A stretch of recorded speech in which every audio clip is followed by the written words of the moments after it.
So, MSW department from Hindu College. Pratik K. Tingla. For social works representing DG Vaishnav College.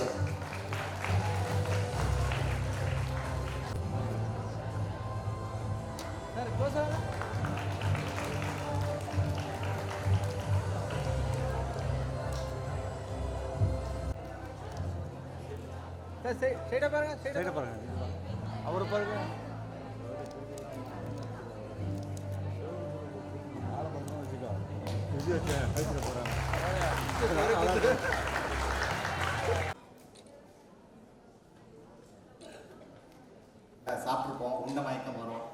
இது மார்னிங்கில் நடக்கிறதுனால கொஞ்சம் ஹெல்ப்ஃபுல்லாக இருக்கும் ஸ்பீக்கர்ஸாக இருக்கிறவங்களுக்கு. பட் இந்த எனர்ஜி லெவல்ஸ் இஸ் அமேசிங். அது கண்டினியூ பண்ணுங்கள். ரொம்ப சந்தோஷம் இங்கே எல்லாரும் முன்னாடி இருக்கிறதுக்கு. I am very happy to be here. Thanks to the entire senior team here on stage for inviting me here. Again, என்னடா இவர் தலையெல்லாம் நடிச்சு போச்சு, இங்கே வந்து நெக்ஸ்ட் 10-15 நிமிஷம் அட்வைஸ் கொடுக்க போகிறாரு அப்படின்னா அட்வைஸ்லாம் கொடுக்க போகிறதில்ல. அட்வைஸ் கொடுத்தா யாரும் கேட்குற மாதிரி இல்லைங்கிறது இப்போது அந்த நிலவரத்தில் தான் இருக்கும் இல்லையா. மோர் ஆஃப் எக்ஸ்பீரியன்ஸ் ஷேரிங்னு சொல்லலாம். ஒரு இவ்வளோ வருஷம் ஒர்க் பண்ணியிருக்கோம், நிறைய பேர் அவங்க மாதிரி ஸ்டூடெண்ட்ஸ் கூட இருந்திருக்கோம், நானும் ஸ்டூடெண்ட்டாக இருந்திருக்கேன். அந்த விஷயத்தை தான் ஒரு 10-15 நிமிஷம் உங்க கூட ஷேர் பண்ணலாங்கிறது. இந்த ஆலிஷிப்ங்கிறது ரொம்ப முக்கியமான விஷயம்.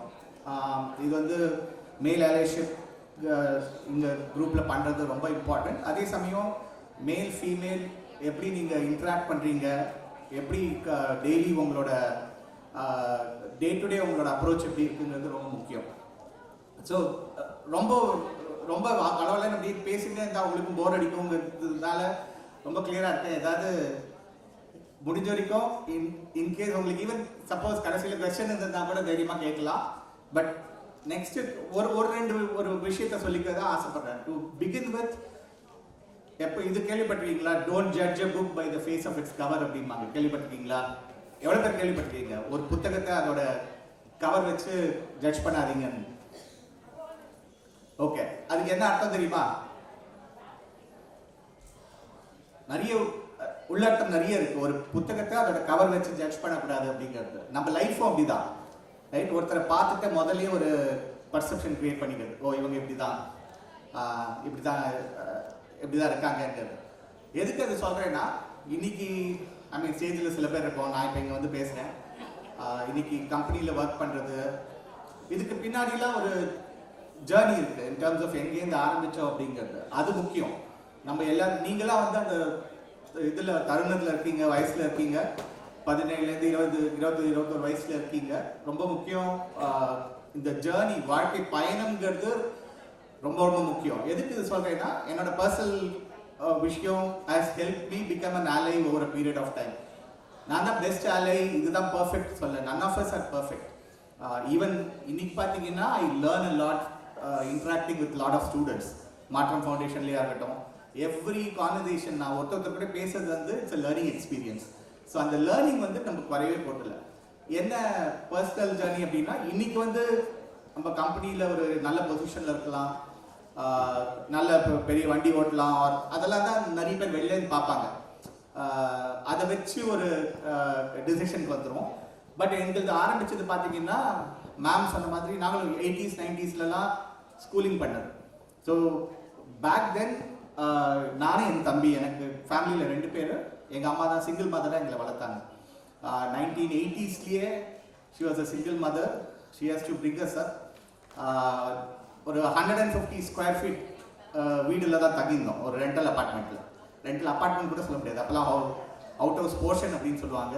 ஒரு ரூம் இருக்கும், அதில் தான் சமைக்கணும், தூங்கணும், எல்லாம் அதில் தான். எங்கள் அப்பா ஸ்கூல் டீச்சர்.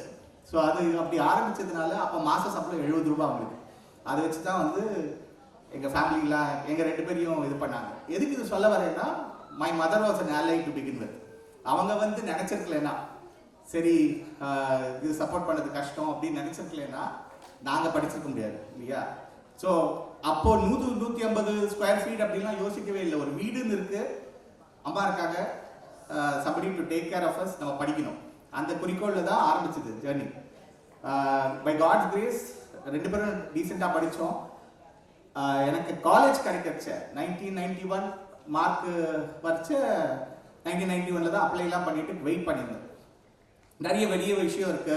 அப்போ காலேஜ் கிடைக்கிறது அவ்வளோ ஈஸியாக இருக்கல. எல்லாருமே இன்ஜினியர் டாக்டர் ஆனோன்னு பார்த்து அந்த குறிக்கோளில் தான் இருந்தோம். பட் பைசாவும் கட்டணும் இல்லையா, காலேஜ் போகணும். ஸோ அப்போ தான் இன்னொரு ஆளையும் வந்தாங்க, எங்கள் அம்மாவோட அண்ணா, எங்கள் மாமா. அவர் மட்டும் கிளியராக இருந்தார், நீ நல்லா படிக்கிற, எங்கே படிக்கணுமோ படி அப்படிங்கிறது. சரி, சீட் ஸ்டில் வரணும் இல்லையா, காலேஜ் கொடுக்கணும், இது பண்ணணும். அப்படி ஒரு ரிலேட்டிவ்ஸ்லாம் இருப்பாங்க. அண்ட் எல்லார் வாழ்க்கையிலையும் அதை நடக்கும். எங்களோட தூரத்து பாட்டி அவங்கலாம், வெளில இவ்வளோ காலேஜ் எல்லாம் போய் படிச்சேன்னா ரூபா ரொம்ப ஆகும்டா, இப்போ படிக்க வேண்டாம், இங்கேயே லோக்கலாக எங்கேயா படி, என்ன பெருசாக வெளில போய் படிச்சது இருந்தார். அங்கே எங்கள் மாமா அப்போ நடந்து வந்தார். அப்போ தான் ஆஃபீஸ்லேருந்து நுழைஞ்சு வீட்டுக்குள்ளே நான் அவர் ஒரே விஷயம் அவங்ககிட்ட சொன்னதுதான், உனக்கு ஒன்றும் இதெல்லாம் தெரியாது, அவன் நல்லா படிக்கிறான், படிப்பை பற்றி விட்டும் அவங்க யாராவது இது பண்ணிங்கன்னா எனக்கு பிடிக்காது, அவங்க படிக்கணும். அப்போ எனக்கு காலேஜ் கூட கிடச்சிருக்கு. ஒரு ஞாயிற்றுக்கிழமை அப்போ டெலிகிராம் முந்திலாம் வந்து இது கிடையாது, இப்போ வாட்ஸ்அப், இப்போ தான் ஃபோன் எடுத்தோன்னா அடுத்த நிமிஷம் யார் எங்கே மெசேஜ் அனுப்புகிறாங்கன்னு துடிச்சுட்டு பார்த்துட்டு இருக்கோம். அப்போ வந்து வெயிட் பண்ணணும். நீங்கள் அந்த வெயிட்டே வந்து ஒரு தனி எக்ஸ்பீரியன்ஸ். வெயிட் பண்ணி டெலிகிராம் தான் வந்தது. சண்டே ஈவினிங் ஒரு 4 மணிக்கு திருவாங்கூரில் போஸ்ட்மேன் என்னை டெய்லி பார்த்துருக்கேன். நான் ரோட்டில் தான் நடந்துட்டு இருப்பேன், டெலிகிராம் எப்படா வரும் அப்படின்னு. காலேஜ் தம்பி நீ டெய்லி நடந்துட்டு இருக்க, போஸ்ட் ஆஃபீஸ்க்கு வந்துட்டு போயிட்ட, நீ உனக்கு டெலிகிராம் வந்திருக்கு அப்படின்னு. அதில் திறக்கடிச்சதான் பார்க்கச்ச பிட்ஸில் எனக்கு பிலானியில் பிஇ அட்மிஷன் பண்ணது. எங்கள் அம்மா கூட சொன்னால் எப்படியா ஃபீஸ் கட்ட போகிறோம், மாமா வந்து இப்போ படிக்க வைக்க போகிறேன், அதுக்கப்புறம் அவனோட இது திறமையில் இருக்குது, படிக்கட்டும் அப்படின்னு. அம்மாவோட ஆலியாக இருந்தாங்க. அப்புறம் எங்கள் மாமாவும் ஆலியாக இருந்தது. இப்போ யாருக்கு ஆலிங்கிறது முக்கியம் இல்லை, பட் மதர் அங்கே அம்மா ஸ்தானத்தில் இருந்தது தான். அவங்க முதல் சொன்ன விஷயம் இதுதான், சரி ஃபீஸ்க்கு மட்டும் நீ ஹெல்ப் பண்ணு, நான் காலேஜ் ஹாஸ்டல் சாப்பாடுக்கெல்லாம் நான் என்னோட சேலரியில் தான் பே பண்ணுவேன், எனக்கு இப்போ 1000 ரூபாய் வருது, 70 ரூபாயிலேருந்து 1000 ரூபாய்க்கு வந்துருக்கேன், நான் பார்த்துக்கிறேன். அவங்களுக்கும் அந்த இது இருந்தது, தானும் பசங்களை படிக்க வைக்கணும். இன்னும் 2-3 பேர் எங்கள் டாக்டர், ஃபேமிலி டாக்டர்லாம் வந்து உனக்கு ஸ்காலர்ஷிப் வேணும்னா நீ நல்லா படிச்சுன்னா ஸ்காலர்ஷிப் கிடைக்கும், ஸோ ஒரு வருஷம் ஒரு மார்க் ஷீட்டை சப்மிட் பண்ணு, ஏதாவது ஸ்காலர்ஷிப் கிடைக்குமான்னு பார்க்குறேன். அப்போல்லாம் லயன்ஸ் கிளப் அது மாதிரிலாம் இருக்கும். ஆனால் நல்லா படித்தா மார்க் வச்சு தான் கொடுப்பாங்க. அவர் சொன்னது ஒன்று தான், என்னோட 5 வருஷம் கோர்ஸ், 5 வருஷம் ஸ்காலர்ஷிப் இதெல்லாம் படிக்க வைக்கிறோம், பட் கிளியராக வந்து உன் தம்பி நீ பார்த்துக்கணும், அவன் வந்து உன்னோட 5 வயசு ஜூனியர், கரெக்டாக நீ காலேஜ் முடிக்கச்சு அவன் 12th முடிச்சுட்டு வருவான் அப்படின்னு. ஸோ அந்த ஆலைஷிப்புங்கிறதுலையும் ஒரு கிளாரிட்டி இருந்தது, என்ன உன்னோட ரெஸ்பான்சிபிலிட்டி என்ன அப்படிங்கிறது. நீங்களாம் நிறைய இந்த ஸ்பைடர்மேனோட இது பார்த்துருப்பீங்க, ஸ்பைடர்மேனோட சீரீஸ்லாம் எல்லாம் பார்த்துருக்கீங்களா? அவர் ஒரு ப்ராவர்ப் வந்து, with more power comes more responsibility. நிறைய இன்னும் நீங்கள் மேலே போக உங்களோட ரெஸ்பான்சிபிலிட்டி இன்க்ரீஸ் ஆகும். ஸோ இப்படி போகிறது தான் 96ல் நான் வெளில வந்து காலேஜில் நல்லா இருந்தது. என்னோட தம்பியும் கரெக்டாக ஸ்கூல் முடிச்சுட்டு, அவருக்கு தம்பிக்கு ஆர்இசியில் கிடைச்சிது. பட் என்னோட சம்பளத்தில் என்னால் படிக்க வைக்க முடிஞ்சது இது பண்ணுறச்ச. ஏன்னா இதுக்கு மேலே டிபெண்டன்சி இல்லை. பட் அந்த முதல் மேம்லாம் சொன்ன மாதிரி முன்னாடி பேசுன்னு சொன்னாங்க, அவன் அந்த விதைச்சதுங்கிறது கான்ஸ்டண்ட்டாக எங்கள் அம்மா ஃபுல்லாக அந்த ஸ்ட்ரகிள் பண்ணது. எதுக்கு அதை சொல்கிறேன்னா, ஃபீமேல் லேடி மெம்பர்ஸ் எப்போவுமே, இப்போ கூட கொஞ்சம் சிலதெல்லாம் டெக்னாலஜி இதெல்லாம் இம்ப்ரூவ் ஆயிருக்கு. அப்போல்லாம் பார்த்தீங்கன்னா சோஷியல் ஃபேப்ரிக் நம்மளோட சமூகம் ஜென்ரலாக வந்து சப்போர்ட் அவ்வளோ இருக்காது. ஒருத்தர் தனியாக இருக்காங்கன்னா, லேடி தனியாக இருக்காங்க, பசங்களோட இருக்காங்கன்னா எப்போவுமே வந்து அந்த சப்போர்ட் எக்ஸ்பெக்ட் பண்ண முடியாது. நெய்பர்ஸ்லாம் ஹெல்ப் பண்ணுவாங்க. நான் இருந்த அந்த 150 ஸ்கொயர் ஃபீட் வீடு சொல்லியிருக்கேன் இல்லையா, அது ஒரு நெசவாளர் தான் எங்களுக்கு அந்த வீடு கொடுத்தாரு. அவர் எப்போ பார்த்தாலும் வீவர் அங்கே உட்காந்து பண்ணிட்டு இருப்பாரு. எங்கள் வீட்லேயே சாப்பிட்டோமா, நீங்கள்லாம் ஸ்கூல்லேருந்து வரத்துக்குள்ளேயே அவங்களுக்கு பசிக்கும், அந்த மாதிரி ஹெல்ப் பண்ணுறவங்க நிறைய. பட் ஒரு லேடி தனியாக இருக்காங்க, அவங்க இது சப்போர்ட் பண்ணுறதுன்னா ரொம்ப கஷ்டம். அதுக்கு அந்த ஆலிஷிப்ங்கிறது முக்கியம். மல்டிபிள் பீப்புள் உங்களுக்கு ஜேர்னியில் இது பண்ணுவாங்க. அதுக்கப்புறம் நான் இது பண்ணிட்டு வெளியூரில் போய் ஒர்க் பண்ணது எல்லாம் பண்ணியிருக்கேன்.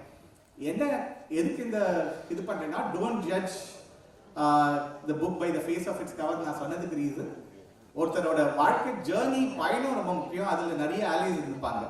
அது வந்து how it shapes your life வந்து முக்கியம். நம்ம எல்லாருமே அதில் பிளே ரோல், எஸ்பெஷலி மேல் மெம்பர்ஸ்.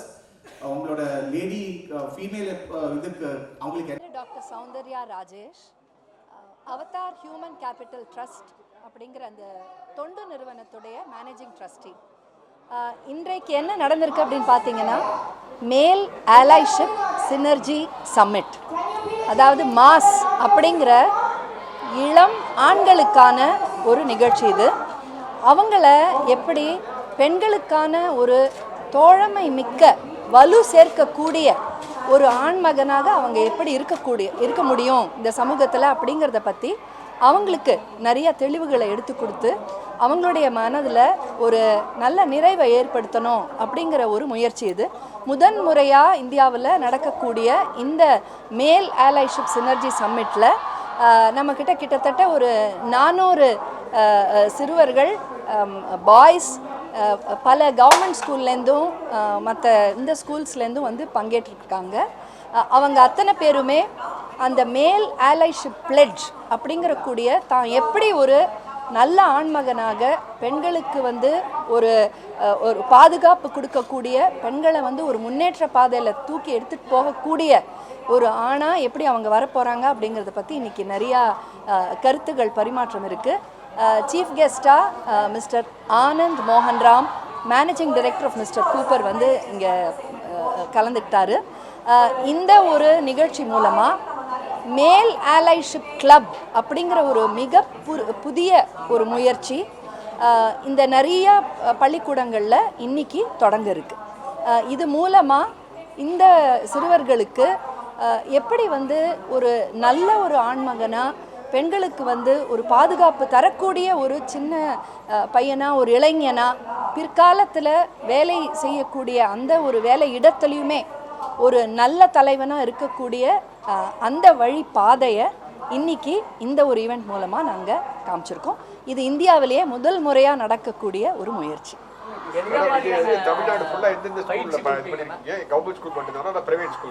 இது வந்து கவர்மெண்ட் ஸ்கூல்களில் மட்டுமே நடக்கக்கூடிய ஒரு முயற்சி இது. நீங்கள் பார்த்தீங்கன்னாக்க தமிழ்நாட்டில் ஒரு அதிக அளவில் இது வந்து இப்போ நல்ல ஒரு வரவேற்பு பெற்று நடந்துகிட்ருக்கு. இன்னும் கூடிய விரைவிலேயே கர்நாடகாலையும் இது துவங்குறதா இருக்கோம். நாங்கள் பாண்டிச்சேரியிலையும் புதுவையிலையுமே இதுக்கு ரொம்ப நல்ல ஒரு வரவேற்பு இருக்குது.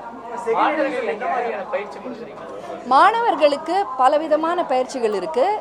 இதில் வந்து நீங்கள் பார்த்தீங்கன்னா ஒரு கான்ஃபிடென்ஸ் பில்டிங் மெஷர் அப்படின்னு சொல்லக்கூடிய அந்த ஆணுக்கு வந்து தான் வந்து ஒரு நல்ல நிலையில் இருந்துக்கிட்டு பெண்களையுமே அந்த முன்னேற்ற பாதையில் கூட்டிகிட்டு போனோம் அப்படிங்கிற அந்த ஒரு தைரியம் வரணும்னா முதல்ல அந்த ஆண்மகனுக்கு வந்து கல்வியிலையும் சரி வேலை வாய்ப்புலையும் சரி ஒரு நல்ல ஒரு செல்ஃப் கான்ஃபிடென்ஸ் வரக்கூடிய எல்லா ஸ்கில்ஸையும் நாங்கள் பயிற்சி கொடுக்குறோம். அதில் அதையும் தவிர ஒரு ஜெண்டர் சாம்பியன் அப்படிங்கக்கூடிய அந்த ஒரு எப்படி பெண்களை வந்து ஒரு சரியான நிலையில் நடத்த ஒரு பாலின வன்கொடுமைகளோ இல்லை ஒரு வீட்டில் நடக்கக்கூடிய மற்ற பெண்களுக்கு எதிரான சில விஷயங்களோ நடக்காமல் இருக்கக்கூடிய அந்த ஒரு நல்ல சமூகத்தை எப்படி வந்து இந்த சிறுவர்கள் வந்து பிற்காலத்தில் இளைஞர்களாக மாறி அதுக்கும் அப்புறமா அவங்க வந்து வேலை சூழலில் அவங்க இருக்கக்கூடிய அந்த நிலையில் எப்படி எடுத்துகிட்டு போக போகிறாங்க அப்படிங்கிறதுக்கு உண்டான பல பயிற்சிகள் இங்கே நம்ம கொடுக்குறோம்.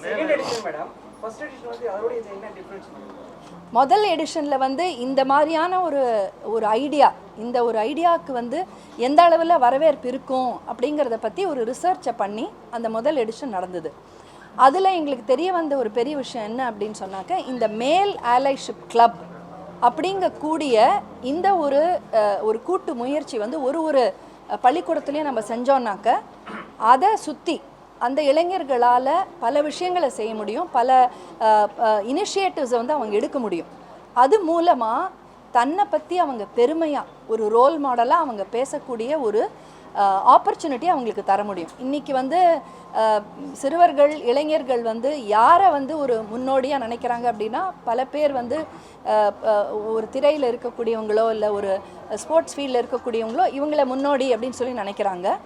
அதுக்கு வந்து ஏற்ற மாதிரி அவங்க தங்களையே ஒரு முன்னோடியாக நினைக்கக்கூடிய ஒரு இடத்துக்கு அவங்கள கூட்டு போகிற ஒரு முயற்சி தான் இந்த மேல் ஆலைஷிப் கிளப். சொல்லுங்க. இது வந்து இப்போ நீங்கள் பார்த்தீங்கன்னா பல அங்கே இருக்கக்கூடிய இதே போல் மேல் ஆலைஸை வந்து அவங்கள வந்து ரெக்கக்னைஸ் பண்ணி அவங்க என்ன அந்த ஒரு நிறுவனத்தில் செஞ்சுருக்காங்கங்கிறத பற்றி நிறைய விஷயங்களை நாங்கள் மீடியாவுக்கும் கொடுத்துட்டு வரோம். அந்த ஸ்கூல்ல பள்ளிக்கூடத்திலே நடக்குது. அவங்களுடைய பாட நேரம் போக அதே பள்ளியுடைய ஒரு இதுலேயே ப்ரெமிசஸ்லேயே நம்மளுடைய இந்த மேல் ஆலைஷிப்புக்கு உண்டான இந்த ட்ரைனிங் ப்ரோக்ராம்ஸும் மித்ர அப்படிங்கிற பேரில், அதாவது மென் இம்பேக்டிங் ட்ரஸ்ட் அண்ட் ரெஸ்பெக்ட் அப்படிங்கிற அந்த ஒரு இனிஷியேட்டிவ் ஸ்கூல்ஸ்லேயே நடக்குது. இது வரைக்கும் எத்தனை பள்ளிகள் பங்கேற்கிறாங்க? இது வரைக்கும் 30 பள்ளிகள் வந்து இதில் பங்கேற்றிருக்காங்க, தமிழ்நாட்டிலையும் புதுவையிலையும் சேர்ந்து. இங்கே இருக்குது இந்த மித்ரா அப்படிங்கிற இனிஷியேட்டிவ்க்கு. ஏன்னாக்கா அங்கே இருக்கக்கூடிய இளைஞர்கள் ரொம்ப கூடிய விரைவிலேயே அவங்கெல்லாம் வந்து வேலைவாய்ப்புக்காக ஒரு வேலை இடத்துக்கு போகக்கூடிய ஒரு சூழ்நிலையில் இருக்காங்க. அங்கே வந்து அவங்க ஒரு நல்ல விதமாக நடந்துக்கிட்டு அவங்களுடைய ஒரு ஃப்யூச்சரை ரொம்ப செழிப்பாக எடுத்துகிட்டு போனோம் அப்படின்னு சொன்னாக்க இந்த ஜெண்டர் சாம்பியன் குவாலிட்டி அப்படின்றது ரொம்ப முக்கியமாக இருக்குது இன்னையோடைய நிலையில். அதனால்